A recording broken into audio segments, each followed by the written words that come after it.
Valley ನೀರು ಬಂದ ಮೇಲೆ ನಮ್ಮ ಜಿಲ್ಲೆಯ ಜನತೆ ಅನೇಕ ಕಾಯಿಲೆಗಳಿಗೆ ಬಲಿಯಾಗ್ತಿದ್ದಾರೆ. ಸಮಾಜ ಸೇವಕ ಮುಸ್ಟೂರ್ ಶ್ರೀಧರ್. ಚಿಕ್ಕಬಳ್ಳಾಪುರ ನಗರಕ್ಕೆ ಹೊಂದಿಕೊಂಡಿರುವ ನಮ್ಮ ಮುಸ್ಟೂರ್ ಕೆರೆಯ ಅಂಗಳದಲ್ಲಿ 10 ರಿಂದ 20 ಮೀಟರ್ ಒಳಗಡೆ ಸುಮಾರು ಕೊಳವೆ ಬಾವಿಗಳು ಇದ್ದಾವೆ.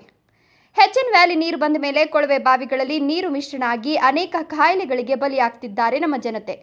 ಇದಕ್ಕೆ ಯಾರು ಹೊಣೆ? ನಮ್ಮ ಮುಸ್ಟೂರು ಕೆರೆಯ ಅಕ್ಕಪಕ್ಕ ಇರುವ ಬೋರ್ವೆಲ್ಗಳಿಂದ ಬರುವ ನೀರು ಸುಮಾರು ಸಾವಿರಾರು ಜನ ನೀರು ಕುಡಿದು ಅನಾರೋಗ್ಯದಿಂದ ಬಳಲ್ತಿದ್ದಾರೆ. ಹಾಗೆ ಅನೇಕ ಪ್ರಾಣಿ ಪಕ್ಷಿಗಳು ಸಹ ಬಲಿಯಾಗ್ತಿದ್ದಾವೆ ಅಂತ ಮುಸ್ಟೂರು ಶ್ರೀಧರ್ ಆಕ್ರೋಶ ವ್ಯಕ್ತಪಡಿಸಿದ್ದಾರೆ. ನೋಡಿ ಸರ್, ಈ ಬೋರ್ವೆಲ್ಲು ಕೆರೆಯಲ್ಲಿರೋದು.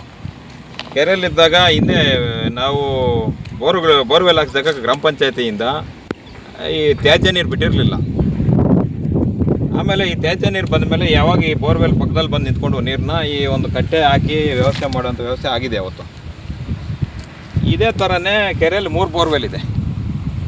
ಈ ನೀರು ಯಾವಾಗ ಸೀಪೇಜ್ ಆಗಿ ಒಳಗಡೆ ಆಗಿ ಹೋಗಿ ಇದೇ ನೀರನ್ನೇ ಹೊರಗಡೆ ಬಂದು ಇವತ್ತು ನಮ್ಮ ಗ್ರಾಮದಲ್ಲಿ 5-6 ಸಾವಿರ ಜನ ಕುಡಿತಾ ಇದ್ವಿ ಈ ನೀರನ್ನ. ಇದರಿಂದ ಏನು ಇವತ್ತೆಲ್ಲ ವರದಿಗಳು ನೋಡ್ತಾ ಇದ್ದೀವಿ. ವರದಿ ನೋಡಬೇಕೇ ಆಗಿರೋ ಅವಶ್ಯಕತೆ ಇಲ್ಲ. ಇಲ್ಲಿ ನೋಡಿದ್ರೆ ಅರ್ಥ ಆಗುತ್ತೆ ಯಾವ ಥರ ನೀರಿಲ್ಲಿ ಮೇಲ್ನೋಟಕ್ಕೆ ಕಾಣಿಸ್ತಾ ಇದೆ ಅಂತೇಳಿ. ಹೆಚ್ಎನ್ ವ್ಯಾಲಿ ಏನು ತ್ಯಾಜ್ಯ ನೀರನ್ನ ಈ ಕಡೆ ಬಿಟ್ಟಿದ್ದಾರೆ. ದಯವಿಟ್ಟು ಬೆಂಗಳೂರಲ್ಲಿ ನೀರಿಗೆ ಹಾಹಾಕಾರ ಇದೆ. ನೀವು ಸಂಸ್ಕರಣೆ ಮಾಡಿ ಆ ಕಡೆ ಕುಡಿಯೋದಕ್ಕೆ ಅವ್ರಿಗೆ ಬಿಟ್ಟು ನಮಗೆ ಈ ಭಾಗದಲ್ಲಿ ರೈತರು ಬೆಳೆಯತಕ್ಕಂಥ ಬೆಳೆಗೆ ನ್ಯಾಚುರಲ್ಲಾಗಿ ನದಿ ನೀರೋ ಇಲ್ಲ ಮಳೆ ನೀರನ್ನ ಬಿಡುವಂಥ ವ್ಯವಸ್ಥೆ ಮಾಡಿರಿ. ಇದೇ ನೀರನ್ನ ಬಿಟ್ಟರೆ ಮುಂದೆ ಏನು ಈ ತರಕಾರಿಗಳಾಗ್ಬೋದು, ಹಣ್ಣು ಹಂಪಲುಗಳಾಗ್ಬೋದು, ವಿಷವಾಗಿ ಪರಿವರ್ತನೆ ಆಗಿ ಈ ಹಸುಗಳು ಮೇಯ್ತಕ್ಕಂಥ ಅದರಲ್ಲಿ ಹಾಲು ಬರ್ತಕ್ಕಂಥ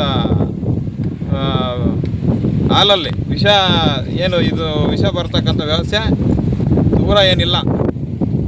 ದಯವಿಟ್ಟು ಹೇಳ್ತೀನಿ, ಈ ಒಂದು ವ್ಯವಸ್ಥೆನ ನೀರನ್ನ ನಿಲ್ಲಿಸಿ ನೀರನ್ನ ನಮಗೇನು ನ್ಯಾಚುರಲ್ ಆಗಿ ಮಳೆ ನೀರನ್ನ ಬಿಡ್ತಕ್ಕಂಥ ವ್ಯವಸ್ಥೆ ಮಾಡಬೇಕಂತ ಹೇಳ್ಬಿಟ್ಟು ಈ ಮುಖಾಂತರ ಆಗ್ರಹ ಮಾಡ್ತೀವಿ.